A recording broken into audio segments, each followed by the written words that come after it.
Hello, this is Ryan Turner from vwdiesel.net, and today we are going to do a fuel filter change and a diesel pump clean with LiquiMoly Diesel Purge. This stuff is really great stuff. It cleans up your pump really nicely, and I suggest doing it every three fuel filter changes. I usually do it in my car about 2, but you can get by with 3. So this is the setup on a atypical, I guess, Mk4 Jetta Golf New Beetle. My lines have already been changed because my clear lines here have cracked, so your setup may look a little different. What we're going to do is take these lines off here, take the fuel filter out, and then run the motor off of the LiquiMoly Diesel Purge until it is all gone. So on your line, you may have the factory Volkswagen crimp connectors that you will use a large pair of pliers such as this, and you will clamp down on the vanes. I don't have that. I have typical hose clamps, so I'm going to start by taking the hose clamps off of all 4 lines. Will get stuck. They tend to glue themselves onto the return line, and so you can't get them off just by pulling them. My lines aren't that way because they've been off in the past. But if your lines get stuck,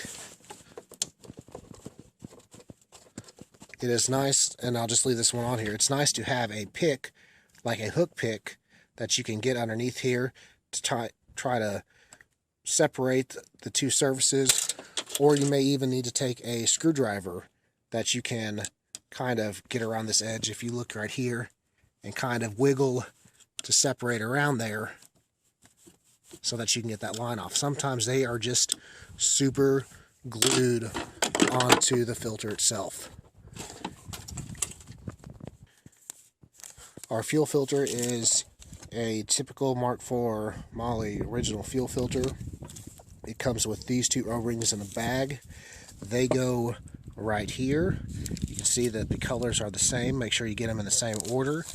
Because if you don't replace these O-rings, you can have a hard time getting the filter to seal up. It'll start sucking air in, and you'll have random idle issues, or you can have harder starting because it'll suck more air into the system. So make sure that you don't forget to change those O-rings out. Now this screw right here, it's a typical Phillips. We're going to release it just a little bit. If you can see on here just a little bit, it tensions itself on the top and the bottom, so don't go crazy unscrewing it. Just unscrew it enough so that the tension is released, and you can slide the fuel filter out. So I'll set this right here, and to get these O-rings off, we're going to use this small pick, and you will just place the pick underneath there and pop the O-rings off. It's good sometimes to grease them up with a little bit of axle grease to help them to seal, or white lithium grease, or any type of, it's just a good insurance policy to have a little extra grease on there to help the seals seal up. Now, if we weren't doing the LiquiMoly Diesel Purge, we would go ahead and put our fuel filter back in.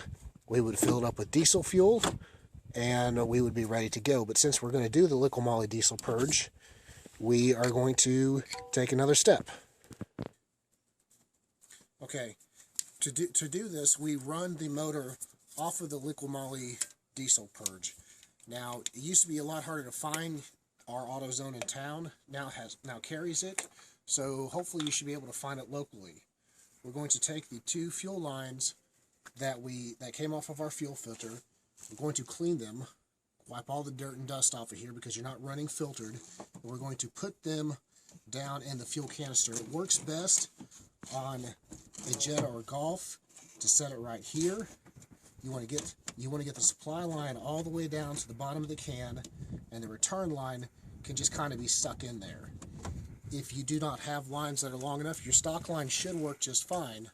But if your lines aren't long enough, you can go ahead and get I believe it's 5/16 inch fuel hose from your typical auto store.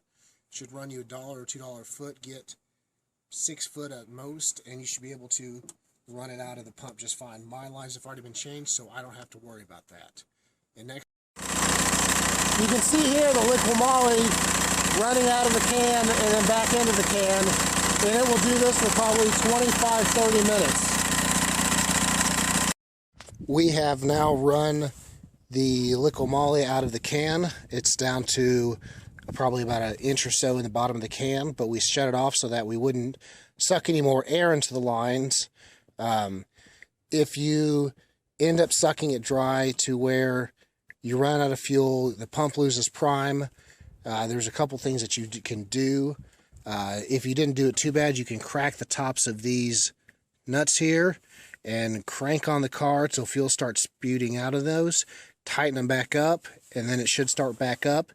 If you really suck it dry, sometimes you may have to put this intake line into a can of diesel and use something like a Mighty Vac on the return line with the ignition on to suck the fuel back into the pump. You could also use a diesel lift pump to push fuel back into the pump, but it's easier just to take your time to watch the fuel level in the can and to not suck air into the system. Next, we're going to put the fuel filter back in, button everything up, and start it. Alright, so we are going to take the rest of the LiquiMoly Diesel Purge that we have, and we are going to use a funnel and slowly pour it into the fuel filter. If you pour too fast, it will bubble up and over, and you will waste your $14 a can LiquiMoly Diesel Purge, and we don't want to do that. Stuff is expensive. After that, you can continue to fill the diesel filter until it's full of diesel, or I didn't have any diesel at the time, so I'm going to use Dexmark ATF transmission fluid because it works just as good. If you don't have LiquiMoly Diesel Purge, you can also use a Dexmark transmission fluid. So just take your time with it and be slow because you don't want to bubble over your filter.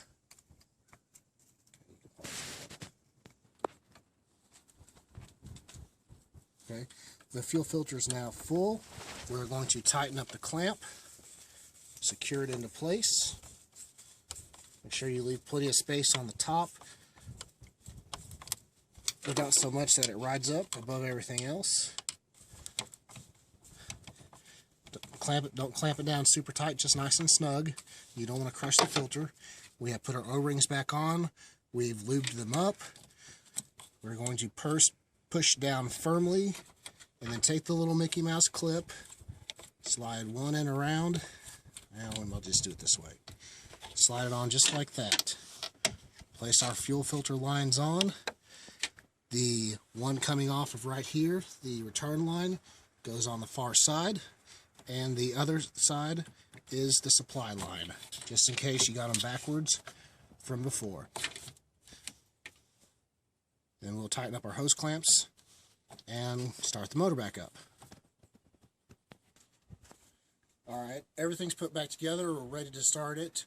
But before we do, there are a few things that tip you off to let you know if you need to change your fuel filter. Now, in this particular car, it had a rough idle occasionally. It had low power due to the clogged fuel filter. When we took the fuel filter off and looked inside it, you could actually see debris just sitting on top of the filter material, so it was definitely clogged. A few other things that can tip you off that you have a clogged fuel filter are hard starts, particularly in the colder times. If you have a good battery, if everything is checked up but you still have hard starts, it may be a fuel filter causing that. If your gas mileage isn't quite what you think it should be, it may be a fuel filter clogged. So check your fuel filter, change it every 10 to 15,000 miles, and your car will appreciate you. Your pump won't have to work that hard, and nobody wants to have to pay $400 to $900